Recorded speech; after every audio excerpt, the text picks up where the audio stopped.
sehingga di awal-awal Ali Imran banyak pembahasan tentang ahlul kitab, baik dari kalangan Nasara, demikian juga kalangan Yahudi. Allah berfirman pada ayat ke-69, "Waddat ta'ifatu min ahlil kitabi law yudhillunakum wa ma yudhilluna illa anfusahum wa ma yash'urun." Segolongan dari ahlul kitab, waddat yaitu berkeinginan, berangan-angan. Sebagian dari ahlul kitab, seandainya mereka bisa menyesatkan kalian, dan tidaklah mereka menyesatkan kecuali diri mereka sendiri, dan mereka tidak sadar akan hal tersebut, itu mereka tidak menyadarinya. Ayat ini ya, Allah Subhanahu wa taala mengabarkan kepada kaum mukminin tentang makar yang dilakukan oleh sekelompok yang buruk dari kalangan ahlul kitab, baik dari kalangan Yahudi maupun dari kalangan Nasara, yang mereka bersemangat sampai disebut waddat, yaitu ingin, semangat, seandainya mereka bisa menyesatkan kalian. Ini sebagaimana Allah sebutkan dalam ayat yang lain, Allah berfirman, wadda katsirun min ahli kitabi law yaruddunakum min ba'di imanikum kuffaran hasadan min indi anfusihim min ba'di ma tabayyana lahumul haqq. Kata Allah, banyak dari ahlul kitab yang berkeinginan, berangan-angan untuk bisa membuat kalian murtad setelah Islam, beriman, dijadikan murtad oleh mereka. Hasadan min indi anfusihim, karena mereka hasad dari diri mereka, padahal telah jelas kebenaran bagi mereka. Kalau Yahudi, mereka tidak ingin para sahabat untuk masuk agama Yahudi, karena bagi mereka Yahudi adalah agama ras. Sehingga keinginan mereka itu agar para sahabat yang dahulunya musyrikin, murtad, jangan beriman kepada Muhammad sallallahu alaihi wasallam. Tidak harus masuk ke agama mereka, karena mereka agamanya ras Yahudi, ras Bani Israel. Tapi mereka hanya ingin bagaimana menghalangi orang-orang untuk beriman kepada Nabi Muhammad sallallahu alaihi wasallam. Kalau sudah beriman, bagaimana disesatkan, dibuat ragu untuk meninggalkan agama Nabi Muhammad sallallahu alaihi wasallam. Adapun orang-orang Nasara, mereka ingin kaum muslimin berpindah kepada agama mereka, karena bedanya Nasara agama bukan ras lagi, bukan khusus buat Bani Israel, tetapi semua orang boleh masuk Nasara. Ini saya sering sebutkan salah satu sebab kenapa orang Yahudi tidak suka dengan orang Nasara, karena Nasara menjadikan agama Bani Israel menjadi internasional, sehingga mereka tidak spesial lagi.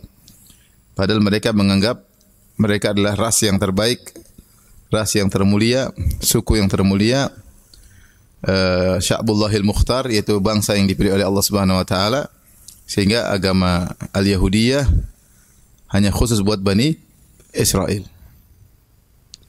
Intinya baik kalangan Yahudi maupun kalangan Nasara ingin agar kalian, wahai para sahabat, atau kalian kaum mukminin, sesat itu meninggalkan agama kalian, ya. Entah menjadi murtad, entah menjadi musyrik, entah mengikuti agama Nasara. Adapun orang Yahudi, sebagaimana Allah sebutkan dalam ayat yang lain, hasadan min indi anfusihim. Mereka hasad. Mereka ingin kalian sesat karena mereka hasad, karena mereka tidak mau ada nabi lagi dari suku yang lain. Muhammad dari suku apa? Arab. Mereka maunya nabi cuma dari Bani Israel dan nabi mereka, ya. Adapun Muhammad dari suku Arab, mereka tidak mau, sehingga mereka hasad. Mereka ingin orang-orang yang sudah masuk Islam untuk murtad kembali. Di sini yang menakjubkan, Allah berfirman, mereka ahlul kitab, sekelompok ahlul kitab, ya. Tidak semua tentunya. Ada yang ahlul kitab cuma beribadah, beragama, menjalankan kehidupan keseharian, tidak peduli dengan agama Islam, yang penting masing-masing hidup nyaman, pikir dunia saja. Tapi sebagian ahlul kitab tidak. Dia tidak hanya memikirkan kehidupan duniawi semata, tapi dia juga memikirkan bagaimana agama, bagaimana menjadikan agama mereka unggul, bagaimana membuat kaum muslimin kafir, murtad, sesat. Itu ada di antara mereka yang seperti itu. Dan kita tahu bahwasanya mereka terus lakukan hingga sekarang, ya. Sehingga mereka mendakwahi juga orang-orang Islam agar murtad. Ya, agar meninggalkan agama Islam. Di sini yang menakjubkan Allah berfirman, "Lau yudhillunakum." Mereka berangan-angan untuk menyesatkan kalian, "Wa ma yudhilluna illa anfusahum." Sementara mereka tidak menyesatkan kecuali diri mereka sendiri. Wa ma yash'urun, dan mereka tidak sadar. Apa maksud Allah mengatakan mereka ingin kalian sesat, tapi sebenarnya mereka menyesatkan diri mereka sendiri sementara mereka tidak sadar. Dijelaskan oleh para ahli tafsir di antaranya Syekh Sa'di, ya. Kenapa ketika mereka berkeinginan, ya, berangan-angan agar bisa menyesatkan kalian, tentunya mereka akan melakukan aksi dan usaha. Ya, aksi dan usaha untuk menghalangi jalan kebenaran atau orang yang sudah masuk Islam untuk dimurtadkan. Semakin mereka beraksi, semakin mereka berusaha untuk menyesatkan orang, tentunya mereka semakin berdosa. Kalau mereka semakin berdosa, berarti mereka semakin sesat. Semakin mereka sesat, berarti azab mereka semakin pedih. Semakin pedih. Jadi ini maksud Allah demikian. Jadi tidaklah mereka menyesatkan kaum mukminin kecuali mereka menyesatkan diri mereka sendiri. Karena semakin banyak orang yang murtad dari kaum muslimin masuk ke agama mereka, maka mereka semakin besar dosanya, semakin besar siksanya. Semakin besar siksanya. Semakin banyak kaum muslimin yang ragu dengan agama mereka akibat perbuatan mereka, ahlul kitab ini, maka ahlul kitab tersebut semakin sesat. Karena menyesatkan, melazimkan dia sendiri semakin apa? Sesat. Dan melazimkan dosanya semakin besar dan semakin azabnya besar. Allah berfirman dalam ayat yang lain, "Alladzina kafaru wa saddu an sabilillah zidnahum adzaban fawqal adzabi ma kanu yufsidun." Dan orang-orang yang kafir dan kemudian menghalangi manusia dari jalan Allah, kami tambahkan azabnya di atas azab yang sebelumnya akibat kerusakan yang mereka lakukan. Ini dalil bahwasanya, ya, orang-orang Nasara atau Yahudi dalam kesesatannya, level kesesatannya bertingkat-tingkat. Tidak sama antara Nasara atau Yahudi yang hanya menjalankan kehidupan sehari-hari dengan yang berdakwah untuk menyesatkan kaum muslimin. Beda. Yang berdakwah menyesatkan kaum muslimin, maka level kesesatannya lebih tinggi. Kalau gitu level nerakanya juga high class. Ya, berarti nerakanya semakin apa? Semakin parah. Dan Allah Maha Adil. Makanya Allah mengatakan, "Alladzina kafaru wa saddu an sabilillah zidnahum adzaban fawqal adzab." Orang-orang kafir dan kemudian menghalangi orang dari jalan Allah, kami tambahkan azabnya. Sama seperti dalam ayat ini. Lau yudhillunakum, mereka berangan-angan agar menyesatkan kalian. Wa ma yudhilluna illa anfusahum. Sungguhnya mereka tidak menyesatkan kecuali diri mereka sendiri. Semakin mereka berdakwah kesesatan, mereka semakin sesat, dan semakin sesat semakin diazab oleh Allah Subhanahu wa taala. Wa ma yash'urun, dan mereka tidak sadar. Siapa sih yang mau membuat seorang dirinya semakin sesat? Kan enggak ada. Siapa sih yang ingin dia semakin parah di neraka? Enggak ada. Tetapi itulah kenyataan. Semakin mendakwahkan kesesatan, menghalangi orang dari jalan kebaikan, maka dia sendiri semakin sesat dan semakin diazab di neraka Jahannam. Waliyadzubillah. Allah berkata, "Wa ma yash'urun," dan mereka tidak sadar. Kemudian selanjutnya Allah berfirman, ayat ke-70. Ya ahlal kitab lima takfuruna bi ayatillahi wa antum tashhadun. Wahai ahlul kitab, kenapa kalian kufur kepada ayat-ayat Allah sementara kalian mengetahui kebenarannya? Ya. Yaitu bahwasanya, ya, kalian tahu apa yang diserukan oleh Rasulullah sallallahu alaihi wasallam, ya, adalah benar, dan kalian tidak ragu akan hal tersebut.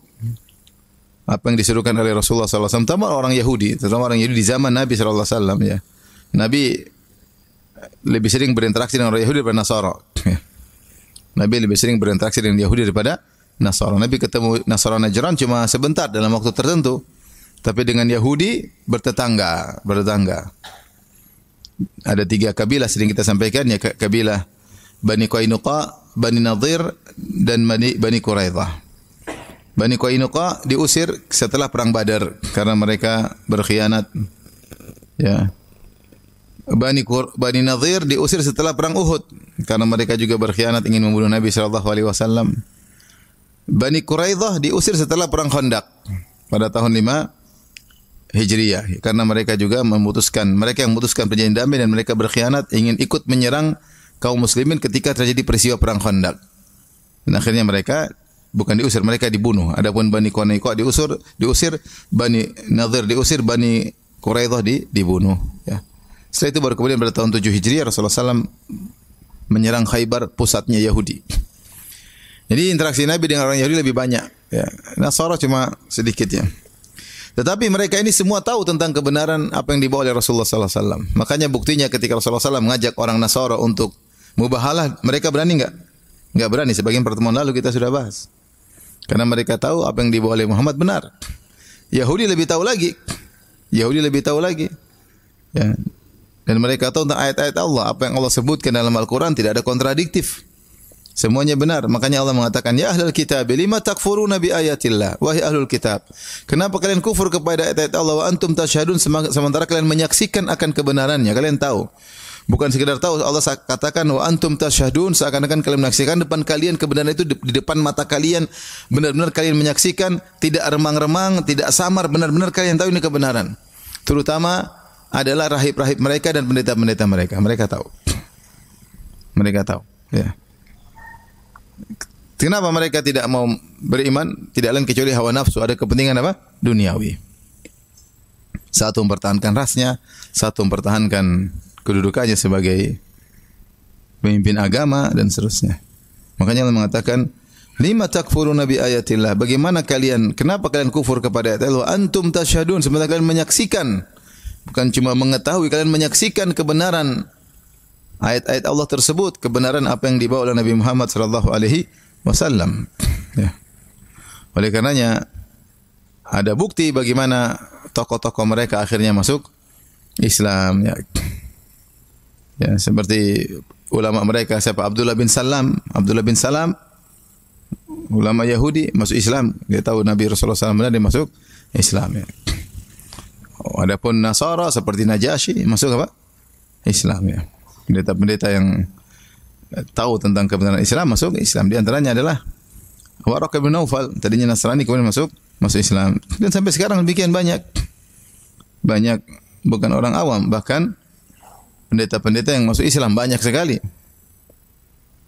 Coba dibuat list ustadz masuk, ustadz murtad sama pendeta mu'alaf. Banyak mana? Banyak pendeta mu'alaf, banyak sekali. Ustadz yang murtad ya paling 1-2, itu pun ngustad, mungkin bukan ustadz. Kalau pendeta benar-benar pendeta punya kedudukan banyak, pastor masuk Islam banyak. Kalau Yahudi tahu, tapi mereka enggak. Kata mereka enggak. Muhammad agama orang Arab, kita rasnya beda. Meskipun tahu dia tidak akan masuk Islam. Bagi dia itu Ismail saudara kita, tapi untuk orang Arab, kita Yahudi enggak, jadi enggak ada masuk Islam. Tapi tahu Muhammad benar.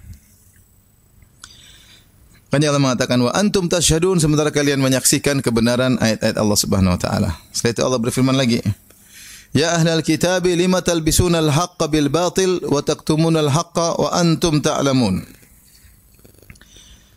Wahai ahlul kitab, kenapa kalian mencampur atau merancukan kebenaran dengan kebatilan dan kalian menyembunyikan kebenaran sementara kalian mengetahui? Beginilah cara ahlul kitab. Jadi Allah menyebutkan dua kesalahan mereka. Pertama, talbis itu mencampur adukan, merancukan antara kebenaran dan kebatilan. Yang kedua, wa taktumunal haqq, dan kalian menutup dan kalian menyembunyikan kebenaran. Padahal kalian tahu akan kebenaran tersebut. Ini tentang terkait dengan kebenaran Nabi Muhammad SAW yang sudah termaktub dalam kitab-kitab mereka, ya. Alladzina yattabi'una ar-rasula an-nabiyyal ummiyya alladhi yajidunahu maktuban 'indahum fit Taurati wal Injil ya'muruhum bil ma'ruf wa yanhahum 'anil munkar. Ya.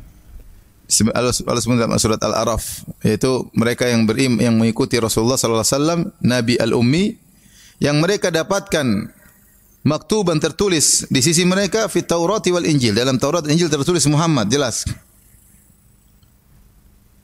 Dan bahkan sifat-sifatnya, ya'muruhum bil ma'ruf wa yanhahum 'anil munkar, menyuruh kepada kebaikan dan melarang kepada kemungkaran, ya. Kemudian wa yuhallimul thayyibat wa yuharrimu 'alaihimul khaba'ith, menghalalkan yang baik dan mengharamkan yang buruk-buruk. Wa yadhu anhum israhum wal aghlal allati kanat 'alaihim, dan juga meringankan beban-beban berat yang dahulunya ada pada mereka. Mereka tahu sifat-sifat Nabi tersebut. Bahkan sudah kita sampaikan, bukan cuma Muhammad yang tertulis dalam Taurat dan Injil, bahkan tentang sahabat-sahabat Nabi Muhammad juga disinggung dalam Taurat dan Injil, ya. Kata Allah Subhanahu wa taala, ya, dzalika mathaluhum fit Taurat. Demikianlah perumpamaan para sahabat dalam Taurat. Itu bagaimana mereka rajin ruku' sujud, ya. Muhammadur Rasulullah walladzina ma'ahu asyidda'al kuffar rahama'u bainahum. Tarahum ruk'an sujada yabtaguna fadlan minallahi wa ridwana. Simahum fi wujuhihim min athari sujud. Dzalika mathaluhum fit Taurat. Ya. Allah sebutkan di akhir surat Al-Fatah, kata Allah Subhanahu wa taala, Muhammad Rasulullah dan orang bersamanya itu para sahabat. Ya, bukan cuma Nabi yang disebutkan, para sahabat juga. Syidda'al kufar rahama'u bainahum, tegas kepada orang kafir, saling sayang menyayangi di antara mereka. Tarahum ruk'an sujada yabtaguna fadlan minallahi wa ridwana. Kau melihat mereka para sahabat sering ruku, sering sujud, dan mereka mencari karunia Allah dan keridhaan Allah. Simahum fi wujuh min athari sujud, dan ciri mereka pada wajah mereka ada tanda bekas sujud, yaitu cahaya yang menunjukkan mereka sering sujud. Kemudian kata Allah, dzalika mathaluhum fit Taurat, itulah perumpamaan para sahabat Nabi dalam Taurat. Kemudian kata Allah, wa mathaluhum fil Injil, dan perumpamaan para sahabat dalam Injil, kazar'in akhraja shata'ahu fa'azarahu fastaghladha fastawa 'ala suqihi yu'jibu az-zurra'a liyaghidha bihimul kuffar. Adapun perumpamaan para sahabat dalam Injil seperti tunas yang ditanam kemudian membesar kokoh di atas akarnya dan menyenangkan orang yang menanamnya. Jadi yang disebutkan bukan cuma Muhammad sallallahu alaihi wasallam dalam Taurat dan Injil, bahkan para sahabat. Kalau orang bilang saya sudah buka Taurat enggak ada sama sekali, langsung ya saya yakin ada dulu. Sekarang sudah dirubah.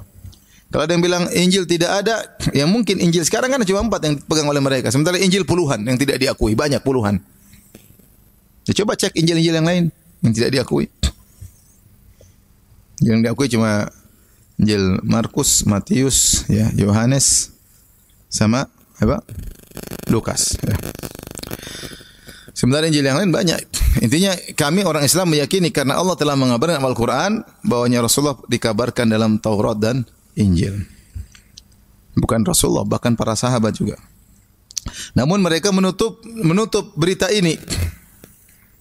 Maka Allah mengatakan, kenapa kalian membuat rancu dan kalian menyembunyikan kebenaran? Di sini cara untuk membuat kebenaran itu hilang, 2 cara. Pertama dengan mentalbis, yaitu dengan membuat syubhat agar orang ragu dengan kebenaran tersebut. Yang kedua dengan menyembunyikan. Itu 2 cara. Kebenaran disembunyikan, kemudian membuat syubhat. Dan siapa dari kalangan ulama yang seperti itu, menyembunyikan kebenaran demi kepentingannya, maka mereka telah meniru ahlul kitab. Meniru ahlul kitab. Hukumnya begini, enggak pernah disebut, enggak pernah disinggung. Padahal termaktub dalam buku-buku, bahkan dalam kitab-kitab fikih ini enggak pernah singgung. Tahu bahwasanya itu adalah kesesatan tapi disembunyikan. Atau ini adalah kebenaran tapi disembunyikan demi kemaslahatan duniawi. Taib, maka di sini disebutkan cara untuk membuat hilang kebenaran cuma 2. Pertama talbis, mencampur adukan kebenaran dengan kebaikan. Yang kedua menyembunyikan apa? Kebaikan. Cara pertama banyak yang sukses. Ya. Tidaklah bid'ah itu laris kecuali karena dicampurkan dengan kebaikan. Kalau suatu murni keburukan mungkin orang tidak terima. Tapi kalau dicampur dengan kebaikan, dikasih dalil sedikit, dikasih ini, jadi sehingga masyarakat sering melihat pada sisi ini baik kok, ini baik, tapi situ ada kebatilan. Dengan cara inilah mencampur adukan kebatilan dengan kebenaran, maka akan menjadi laris. Atau dengan cara kedua menyembunyikan kebenaran,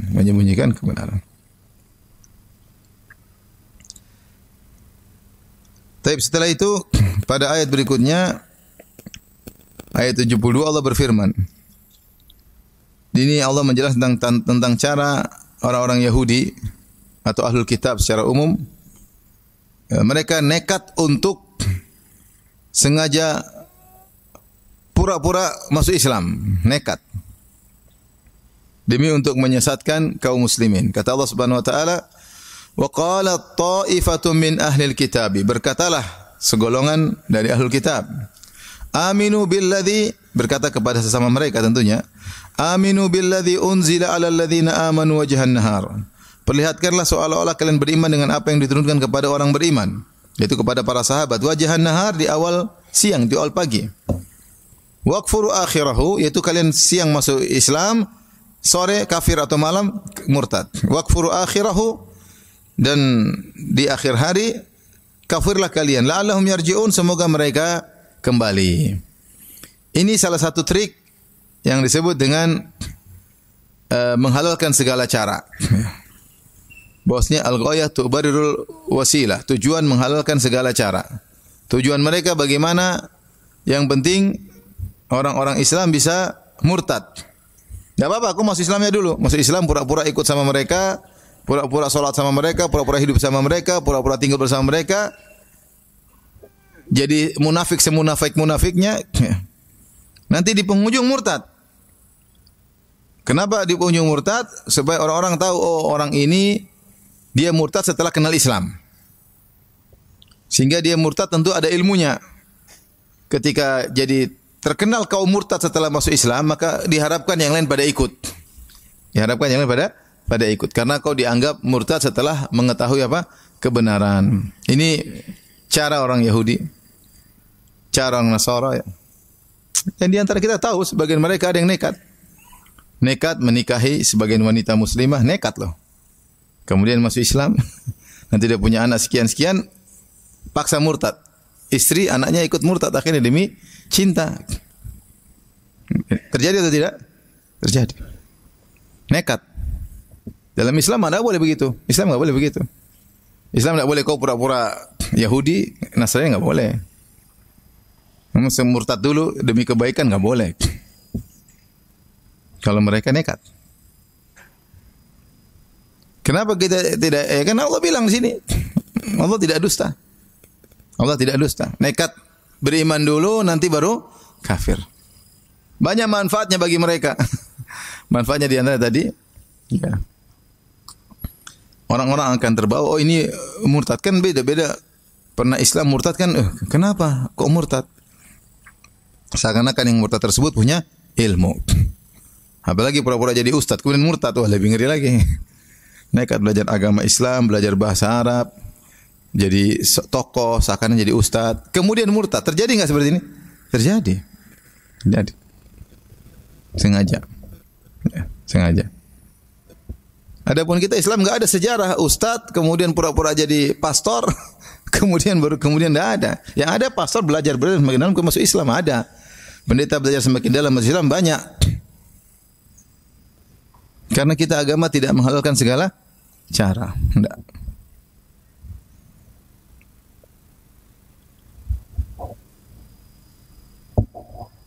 Di sini dikatakan di antara mereka, aminu billadzi unzila alladzina amanu wajhan nahar. Berimanlah kalian di awal hari.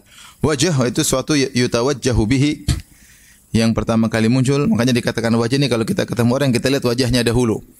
Dibilang wajah hari maksudnya pagi. Karena hari muncul mulai di awal apa dari pagi? Pagi hari ini secara bahasa. Maka disebut wajah hari maksudnya pagi dari suatu hari. Karena hari dimulai dengan pagi. Waqfuru akhirahu, dan kafirlah di akhir hari itu di petang hari. La'allahum yarji'un, semoga mereka kembali. Semoga mereka kembali.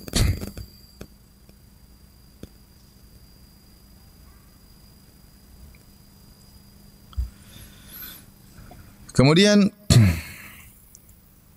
mereka sering berwasiat lagi. Wala tu'minu illa liman tabi'a dinakum. Dan janganlah kalian percaya kecuali kepada yang mengikuti agama kalian. Yaitu jangan percaya kecuali sama Yahudi, jangan percaya kecuali sama apa? Nasara. Itu jangan kalian datang ke orang Islam kemudian cerita tentang agama Islam, cerita tentang agama Yahudi, jangan. Rahasia kita sembunyikan.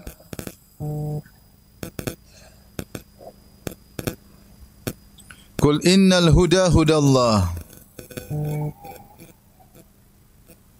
Sungguhnya petunjuk harus diikuti adalah petunjuk Allah. An yu'ta ahadum mithla ma utitum. Yaitu diberikan salah seorang seperti yang diberikan kepada kalian. Au yuhajjukum inda rabbikum. Atau mereka bakalan berdebat kalian di sisi Allah Subhanahu wa taala. Qul innal fadla biyadillahi yu'tihi may yasha. Katakanlah karunia di tangan Allah, Allah berikan kepada siapa yang Allah kehendaki. Wallahu wasi'un alim. Sungguhnya Allah luas, maha luas dan maha berilmu. Ayat berikutnya yakhtassu bi rahmatihi may yasha. Dan Allah mengkhususkan rahmatnya kepada siapa yang Allah kehendaki. Wallahu dzul fadlil azim, dan Allah pemilik karunia yang sangat agung. Maksud dari ayat ini maksudnya orang Yahudi saling berwasiat di antara mereka. Tadi dia sudah bilang kamu beriman aja. Nanti pagi, nanti sore kufur. Kemudian mereka ingatkan lagi, jangan pernah percaya sama orang selain kalian. Wala tu'minu illa liman tabi'a dinakum. Jangan pernah percaya kecuali kepada ahlul kitab. Ya. Kalau kalian dekat, percaya nanti kalian ceritakan rahasia agama kita, jangan. Ya. Kalau kalian ceritakan tentang agama kita, bahwasanya dalam Taurat ada penyebutan Rasulullah, dalam Injil penyebutan Rasulullah, maka ini repot nanti. Nanti mereka bakalan berhujah mengalahkan kita. Dan mereka punya argumentasi untuk menjatuhkan kita. Dan mereka menjadi spesial, akhirnya kita tidak spesial lagi. Bahkan di akhirat mereka akan mengalahkan kita kalau berdiskusi di depan Allah Subhanahu wa taala. Jadi mereka mikir panjang. Jadi mereka tahu bahwasanya kaum muslimin benar, bahwasanya ada nabi namanya Nabi Muhammad SAW. Tapi mereka karena membela ras, jangan cerita. Kalau ketemu jangan cerita. Masalahnya kalau kau cerita kepada orang muslim, pada sahabat Nabi, benar di Taurat ada sebut Muhammad, di Injil ada sebut Muhammad, lah mereka akan jadi menyerang kita. Loh, kenapa kamu tidak masuk Islam? Pertama. Yang kedua, mereka akan menjadi lebih spesial karena mereka lebih beriman daripada kita. Kita masih beriman, masih ragu-ragu. Tidak sesuai dengan agama kita, tidak sesuai dengan duniawi, kita tidak beriman. Orang para sahabat Nabi semua yang dibilang Allah mereka taati, sehingga mereka menjadi lebih spesial dari kita. Taruhlah kita sama-sama beriman, mereka lebih spesial karena mereka lebih taat. Yang repot di akhirat kelak nanti mereka akan mendebat kita di hadapan Allah, dan kita bakalan kalah debat karena mereka punya argumentasi. Coba kalau mereka mati tidak tahu argumentasi ini. Jadi pikirnya panjang. Di sini ini Ibnu Katsir sebutkan dalam tafsirnya. Beliau berkata, "An yu'ta ahadum mithla ma utitum aw yuhajjukum inda rabbikum." Jangan cerita sama mereka. Kenapa? Ya. Sehingga mereka tahu ya, ada seorang yang diberikan seperti kalian. Jadi sehingga kenabian tidak khusus bagi Bani Israel. Ternyata Arab juga dapat kenabian. Ayu tahadu mithla ma utitum, sehingga seorang diberikan ketahuan, ada seorang diberikan seperti yang kalian diberikan, yaitu kenabian, bukan cuma khusus Bani Israel. Ternyata ada nabi dari selain Bani Israel itu Arab. Ayu hajukum inda rabbikum, atau mereka bakalan mendebat engkau di hadapan Rabb kalian. Apa kata Ibnu Katsir, saya bacakan? La tuzhiru ma indakum minal ilmi lil muslimin fa yata'allamuhu minkum. Janganlah kalian menceritakan atau mengabarkan ilmu yang kalian miliki kepada kaum muslimin, sehingga mereka akan belajar ilmu tersebut dari kalian. Wa yusawukum, sehingga mereka akan sama dengan kalian fihi, terkait ilmu tersebut. Wa yamtazu bihi alaikum li syiddatil iman, bahkan mereka menjadi lebih spesial karena mereka imannya kuat, tidak seperti kita yang kalau tidak sesuai dengan duniawi kita tidak lakukan. Yang enak-enak, kalau haram kita halalkan aja. Au yuhajukum bihi inda rabbikum. Ya. Atau mereka bakalan jadikan itu sebagai landasan untuk mendebat kalian di sisi Allah Subhanahu wa taala. Ya. Maka ini mereka saya ingatkan sudah, kalau ada apa-apa enggak usah cerita, diam aja. Jangan diskusi sama orang beriman. Kalau diskusi sama ahlul kitab. Tetapi di tengah-tengah ayat ini Allah berfirman, jadi kalau kita perhatikan ayat 73 tadi, wala tu'minu illa liman tabi'a dinakum. Janganlah kalian percaya, merasa aman kecuali kepada orang yang mengikuti agama kalian. Kemudian Allah masukkan jumlah i'tiradiyah. Itu i'tiradi itu bahasa Arab artinya apa ya? Jadi sebenarnya ayatnya kan begini. Perhatikan coba sama-sama ayat 73. Wala tu'minu illa liman tabi'a dinakum. Harusnya langsung loncat. An yu'ta. Qul innal huda hudallah, itu harusnya tidak ada.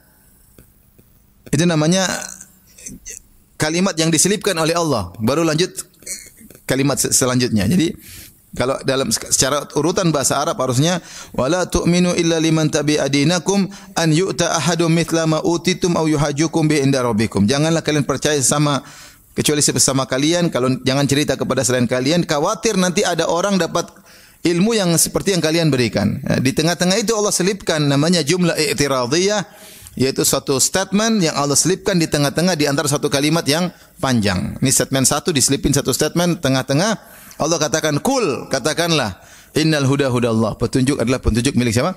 Allah, ya.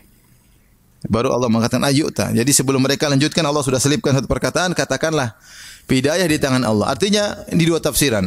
Tafsiran pertama, percuma dakwahi Yahudi, percuma. Karena hidayah di tangan apa? Allah. Karena mereka sudah tahu kebenaran, mereka tidak mau. Bahkan mereka menyembunyikan. Kamu mendakwahi orang Yahudi sampai mampus itu sama masuk Islam. Karena hidayah di tangan apa? Allah Subhanahu wa taala. Ini tafsiran pertama. Tafsiran kedua, hidayah di tangan Allah, terserah Allah. Mau kasih hidayah kepada Bani Israel, mau kasih hidayah kepada selain Bani Israel. Kenapa kau membatasi hidayah Allah hanya kepada Bani Israel? Ini dua tafsiran. Katakanlah wahai Muhammad kepada mereka, katakanlah wahai Muhammad sallallahu alaihi wasallam kepada mereka, qul innal huda hudallah. Petunjuk urusan Tuhan, bukan urusan kalian. Allah mau kasih hidayah kepada siapa, Allah mau tahan hidayah dari siapa, Allah menyesatkan siapa, terserah Allah Subhanahu wa taala.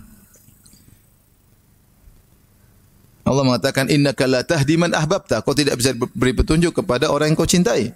Walakin Allah yahdi man yasha, tapi Allah beri petunjuk kepada yang Allah kehendaki. Wa huwa alam bil muhtadin, dan Allah tahu siapa yang berhak mendapat hidayah. Ketika Nabi sallallahu alaihi wasallam ingin pamannya dapat hidayah, ternyata enggak bisa. Sama, ya. Makanya saya sering bilang hidayah itu benar-benar murni di tangan Allah Subhanahu wa taala. Sudah terbuka segala tanda-tanda kebenaran, tapi orang tidak beriman. Yahudi sudah benar-benar tahu Muhammad itu benar. Mereka sudah sampai hijrah pergi dari Syam menuju ke Madinah, menuju ke Hijaz, ke Madinah. Kemudian mereka pergi ke Khaybar karena mereka tahu Nabi tersebut akan berhijrah ke tempat yang banyak kormanya. Mereka sudah menunggu di situ bergenerasi-generasi, nunggu Nabi tersebut datang. Begitu Nabi itu datang, mereka malah kufur. Dan mereka tahu tentang Nabi tersebut. Ya'rifunahu kama ya'rifuna abna'ahum. Mereka kenal Muhammad sebagaimana mengenal anak-anak mereka. Mereka tahu ciri-cirinya, ciri fisiknya, tanda kenabiannya, sifatnya, akhlaknya, munculnya di mana, mereka tahu. Namun mereka tidak menduga Nabi terakhir tersebut ternyata dari suku Arab. Sampai begitu semangat agar tidak ada Nabi Arab, sampai kata para ulama dalam perjanjian lama tidak disebutkan kisah Nabi Saleh dan Nabi Hud. Karena Nabi Saleh, Nabi Hud itu Nabi Arab. Maksud saya, Nabi Arab itu bukan baru pada Muhammad. Sudah pernah ada Nabi Arab sebelumnya. Nabi Saleh, Nabi apa? Hud, kaum Ad sama kaum Samud. Itu dalam Taurat tidak ada. Kisah kaum Samud sama kaum apa? Kaum Ad. Itu kaum Arab. Sudah ada Nabi Arab. Sekarang bantah mereka mudah. Kenapa tidak ada Nabi Arab? Sebelum Nabi Musa sudah ada Nabi Arab sebelumnya.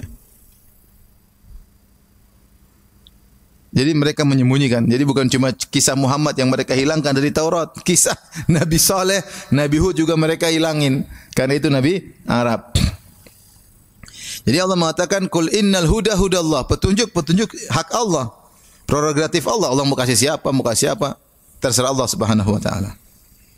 Ya. Dan ini hasad. Tidak pingin ada yang ungguli dia. Ini hasad sifatnya orang Yahudi.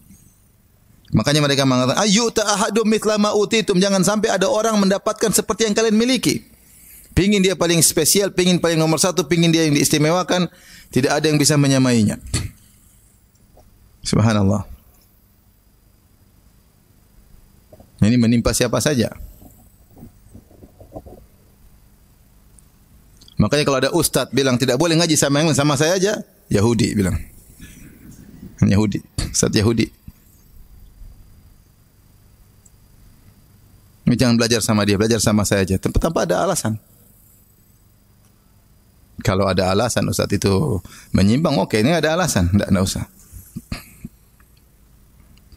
Ngeri, ya. Pingin selalu unggul, paling top. Dengan berbagai macam dalih supaya dia yang paling top. Ini ustaz Yahudi. Ya, orang siapa kita? Memang kita Syekhul Islam Taimiyah. Kita ini ilmu cetek semua ilmu kita.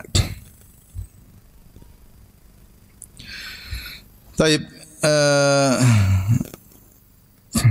Jadi kul innal huda hudallah, tadi dua tafsiran. Pertama, hidayah yang kasih Allah, mau memberi petunjuk kepada Yahudi susah, sudah tahu kebenaran tapi dia tidak mau beriman. Yang kedua, kalau Allah mau kasih hidayah kepada siapa saja yang Allah kehendaki. Makanya setelah itu Allah berfirman, Allah katakan lagi, kul innal fadla biyadillahi yu'tihi man yasha. Ketahuilah karunia itu di tangan Allah.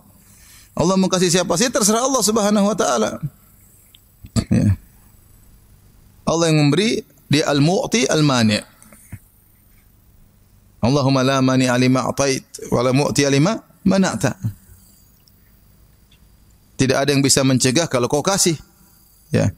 Dan tidak ada yang bisa mengasih kalau kau cegah.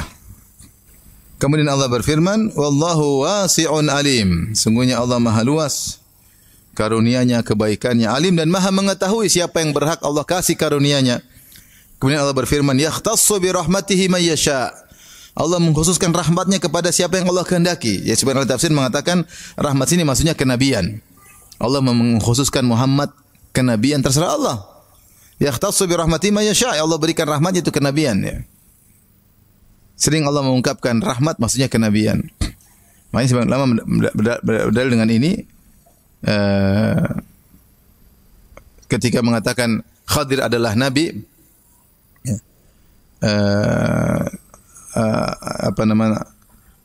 min rahmatan min indina wa 'allamnahu min ladunna ilma, ya. Kami telah berikan kepada Khadir rahmatan min indina, maksudnya kenabian dari kami.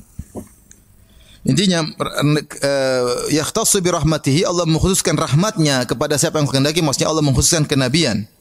Wallahu dzul fadlil azim, yaitu Allah berikan Nabi Muhammad sebagaimana Allah berikan kepada nabi-nabi sebelumnya. Allah berikan kepada Nabi Isa, Allah berikan kepada Nabi Musa, Allah berikan kepada nabi-nabi sebelumnya banyak. Terserah Allah. Wallahu dzul fadlil azim, dan dialah Allah yang Maha pemilik karunia yang besar. Ya. Kenabian karunia yang luar biasa, iman karunia yang luar biasa, keyakinan karunia yang luar biasa, qanaah karunia yang luar biasa, sabar karunia yang luar biasa. Allah beri karunia besar kepada yang Allah kehendaki. Orang bisa qanaah luar biasa, bisa sabar luar biasa, bisa khusyuk luar biasa. Ini karunia luar biasa. Seperti kata Rasulullah SAW, "Wa ma utiya ahadun ata'an khairan wa awsa' minas sabar." Tidaklah seorang diberi karunia lebih luas, lebih baik daripada sabar. Taib, makanya ibu bersabar. Jangan suka ngeluh. Kita lanjutkan. Kemudian Allah berfirman tentang ahlul kitab. Allah Subhanahu wa taala, "Wa min ahlil kitabi man in ta'manhu bi qintarin yu'addihi ilaik wa minhum man in ta'manhu bi dinarin la yu'addihi ilaika illa ma dumta alaihi qa'ima." Di antara ahlul kitab ada yang kalau kau percayakan, kau amanahkan harta yang banyak, qintar, ratusan juta, miliaran, dia akan kembalikan amanah tersebut. Wa minhum man in ta'manhu bi dinarin la yu'addihi ilaik. Di antara mereka ada yang kau titipkan satu emas, satu keping dinar, itu 4/4 gram emas, tidak begitu banyak. Dia enggak bakalan kembalikan kepada engkau. Dikasih wadiah, titipan, dia akan kembalikan. Illa ma dumta alaihi qa'ima, kecuali kau tongkrongi. Kau tongkrongi, tagih terus, saya mana. Lama-lama baru dia kasih. Tapi yang satunya kau titipkan uang banyak, mungkin miliar-miliar, beribu-ribu dinar, kapan kau minta dia langsung kasih.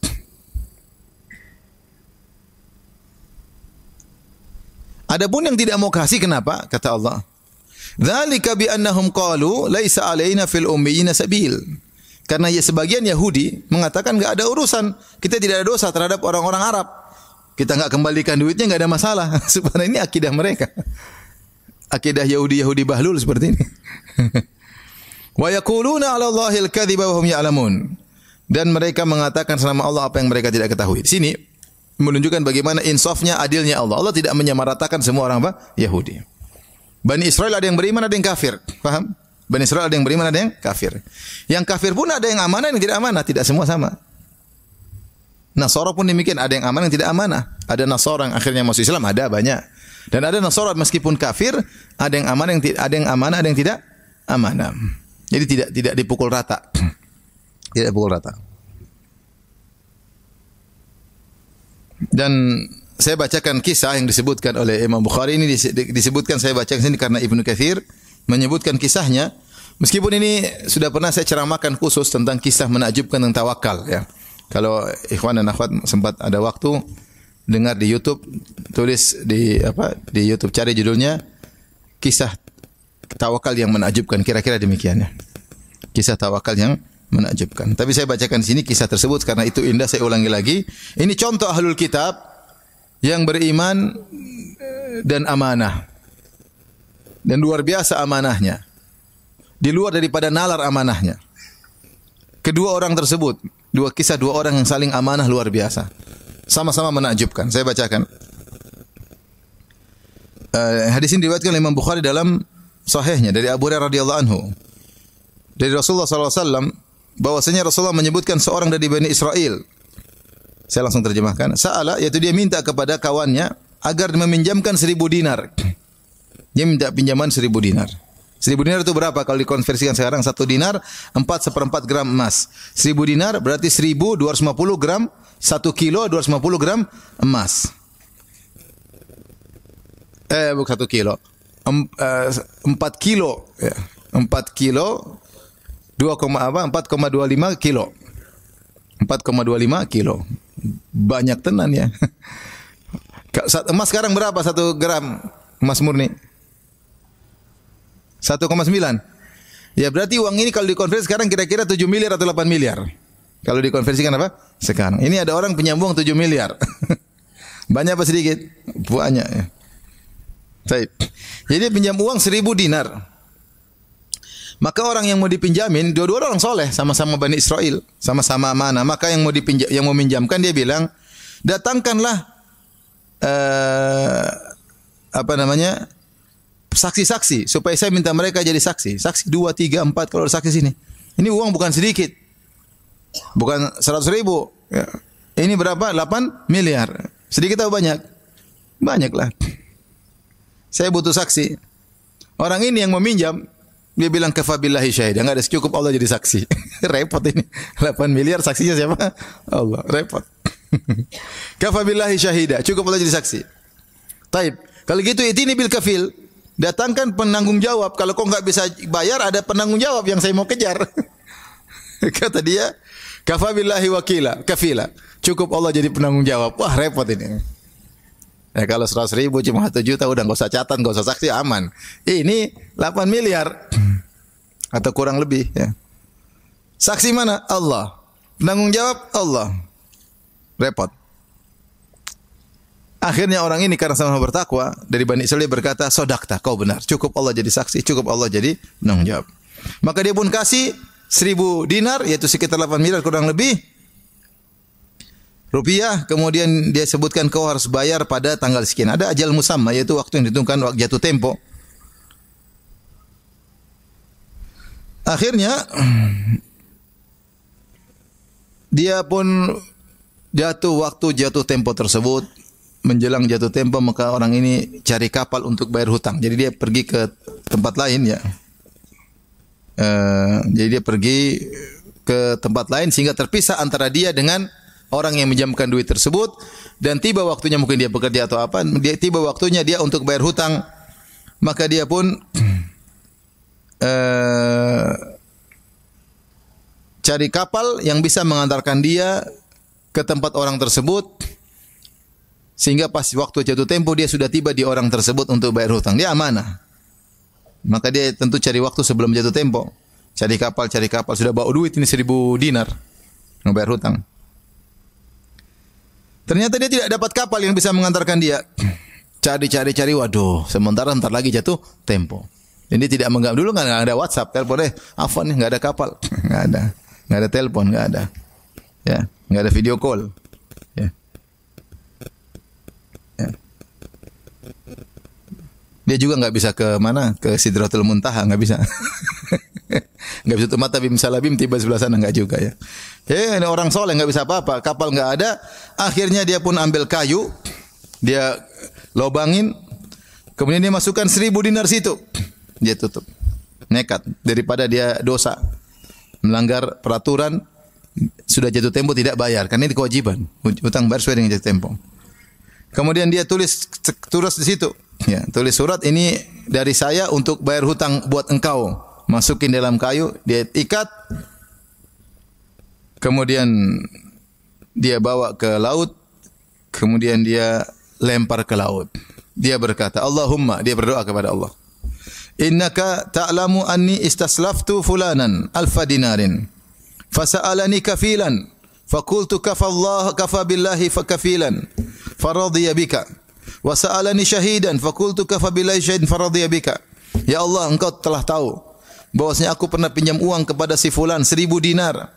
Lantas dia minta penanggung jawab untuk pinjaman tersebut, maka aku berkata, cukuplah Allah sebagai penanggung jawab, dan dia ridha dengan hal tersebut.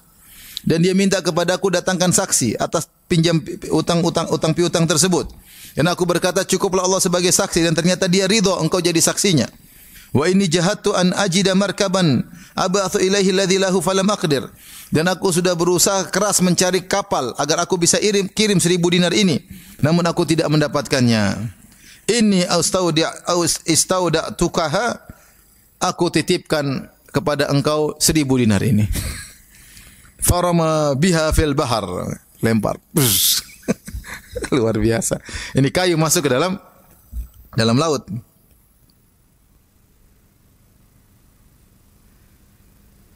Sementara dan dia masih terus nunggu, bukan berarti lempar dia pulang, enggak, masih tunggu kapal datang. Siapa tahu ada kapal. Kapal tetap dia siapin uang yang lain. Siapa tahu itu kayu enggak sampai kan? Kemungkinan enggak sampai 99,99%. Lempar kayu enggak tahu yang dapat ikan hiu, ikan paus. Jadi dia bukannya sekedar itu saya sudah bayar ya urusan. Ya kamu enggak dapat, salah sendiri, maksudnya sudah kirim enggak bisa. Enggak, dia tetap cari kapal. Ya, tetap cari kapal. Kemudian orang yang tadi memberi piutang akhirnya juga nunggu di pelabuhan. Nunggu. Siapa tahu ada kapal yang datang bawa titipan apa? Titipan uang tersebut. Dia tutup, dia tunggu. Ternyata enggak ada. Tiba-tiba ada kayu. Fa idza bil khashaba allati fiha al-mal. Tiba-tiba kayu tersebut muncul. Kemudian dia bawa, daripada enggak dapat duit mending dapat kayu. Lumayan buat kayu bakar. Kata Nabi SAW, fa akhadhaha li ahli hataban. Dia ambil kayu tersebut niatnya untuk jadi kayu apa? Kayu bakar. Bawa pulang ke rumah. Ya Allah sudah atur semuanya. Tatkala dia pecahkan di rumahnya, tiba-tiba ada harta dan ada kertas surat. Ya. Dia baca, oh terbana, ini uang dari saya buat engkau. Berarti dia tahu ini bayar hutang. Akhirnya orang yang tadi pinjam uang dapat kapal. Berangkat ke tempat dia. Bawa duit enggak? Bawa 1000 dinar yang lain. Maka dia bawa uang 1000 dinar. Dia kayak enggak tahu. Karena dia tadi saya katakan kemungkinan kayu sampai 99 tidak sampai 99,9%. Kemungkinan sampai 0,0001%. Laut luas ya akhi. Laut luas. Ini kayu kesandung, kayu kemana, ke bawah ikan lumba-lumba, ke makan ikan paus, kemungkinan besar. Pecah di tengah laut, ketabrak apa? 0,001%, probability-nya sangat rendah. Makanya dia sudah tawakal, tapi dia tetap berusaha. Dia bawa 1000 dinar yang lain. Kemudian sampai ketemu dengan yang kasih utang, maka dia minta maaf. Dia bilang, wallahi, ini orang saleh. Mazil tujahidan fi talabi markabin li atiyaka. Saya sudah berusaha cari kapal untuk bisa datang pas waktu jatuh tempo. Tapi qadarullah enggak ada. Fama wajadtu markaban qabla alladhi ataitu fihi. Saya tidak dapat kapal sebelum kapal yang ini tadi saya datang. Saya telat, mohon maaf. Tapi ini 1000 dinar. Yang dapat kayu tadi dia tanya, "Hal kunta ba'atha ilayya bi syai'?" Apakah kau pernah ngirim sesuatu kepadaku? Maksudnya kau pernah kirim kayu enggak? Orang ini subhanallah, dia tidak bilang, "Ya pernah, emang dapat?" Enggak, dia tenang aja. Dia bilang apa? Allah subhanahu orang butuh keikhlasan. Kalau kita mungkin saya kirim sampai, wali benar saya. Dia enggak. Dia tidak mau dipuji sama sekali, dia pura-pura tidak tahu, dia tidak membohongkan hal tersebut, dia tidak bohong, dia tidak mendustakan, dia malingan pembicaraan. Orang itu tanya, "Kau pernah ngirim sesuatu pada saya enggak?" Maka dia palingkan pembicaraan, dia mengatakan, "Alam ukhbirka anni lam ajid markaban qabla hadha." Kan tadi saya sudah bilang, saya tidak dapat kapal kecuali yang tadi. Dia tidak bilang saya tidak pernah kirim, enggak. Dia palingan bicara, dia mengatakan saya kan sudah bilang saya baru dapat kapal ini tadi. Sebelumnya saya enggak dapat apa? Kapal. Sudah. Orang ini tidak tahu akhirnya yang kasih piutang tadi berkata, fa inna, dan dia jujur juga. Dia bilang fa inna Allah qad adda anka alladhi ba'atha fil khashabah. Sungguhnya Allah telah bayarkan hutangmu. Allah kirim lewat kayu. Fansarif fi alfi dinarin rasyidan. Sudah pulang aja, enggak perlu bayar. Subhanallah. Dua-duanya sama-sama apa? Amanah. Kalau kita 8 miliar, oh kok enggak pernah kirim? Ya udah sini. Kalau kita, sebagian kita, bukan kita semua, sebagian kita banyak. Kok enggak pernah kirim? Beneran? Berarti itu rezeki dari Allah. Berarti ya sudah sini 1000 dinar. Subhanallah. Dia bilang jujur. Sudah, kok sudah dibayarin. Sudah pulang aja.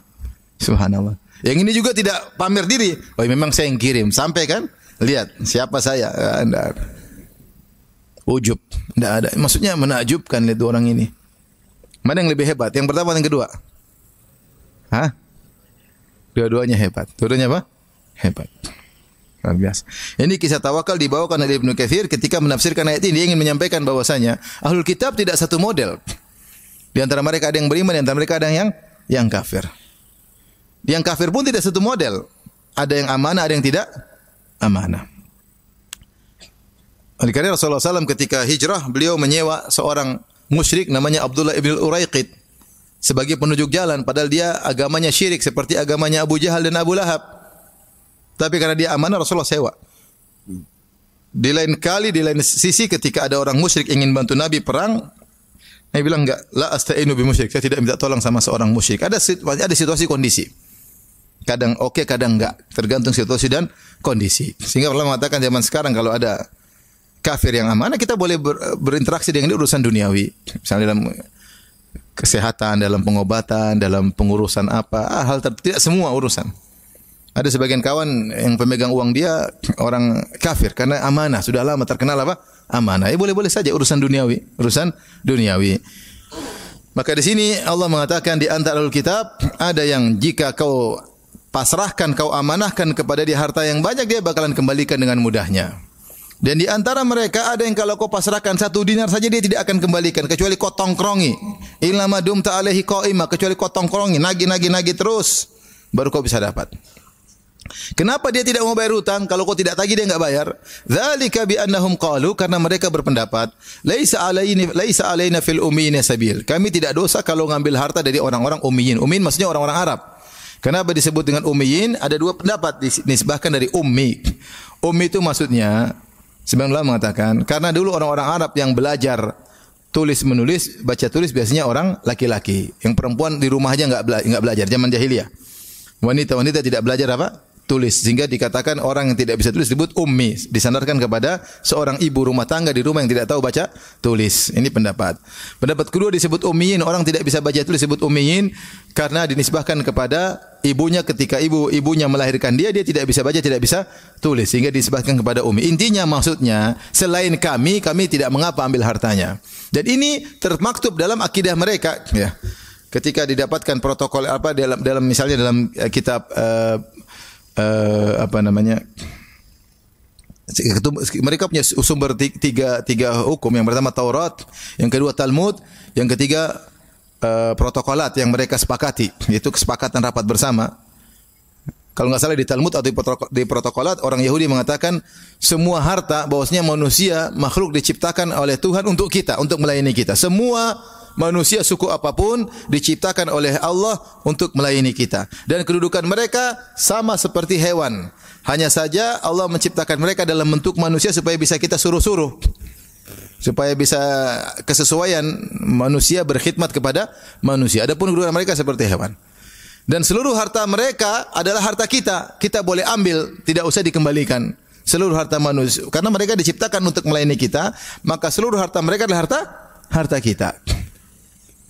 Dan janganlah seorang dari kita yaitu orang Bani Israel bermuamalah dengan non Bani Israel kecuali dengan riba sebisa mungkin, padahal riba di antara mereka haram.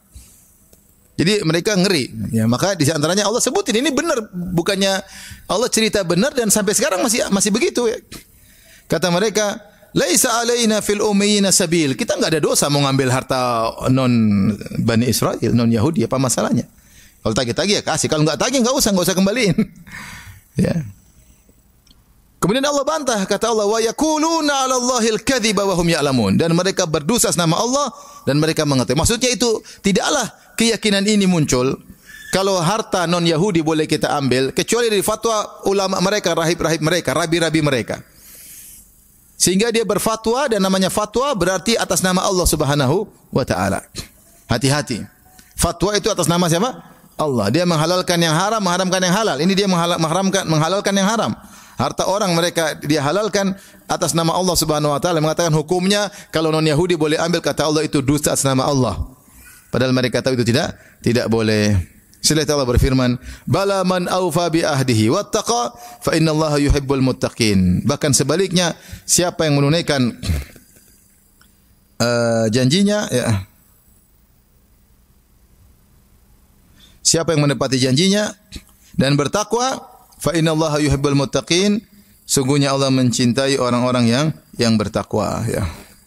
Jadi maksudnya memotivasi, ya. Siapa yang bertakwa, ada janji, ada amanah dikembalikan, Allah mencintai orang seperti ini. Kemudian yang apa namanya? Bertakwa maksudnya meninggalkan hal-hal yang dilarang oleh Allah Subhanahu wa taala, maka Allah mencintai orang yang bertakwa. Di antara sebab seorang dicintai oleh Allah adalah bertakwa. Di sini sebenarnya mengatakan takwa di sini maksudnya meninggalkan kemaksiatan. Aufa bi ahdihi, menunaikan janjinya, di antaranya janji untuk menjalankan ketaatan.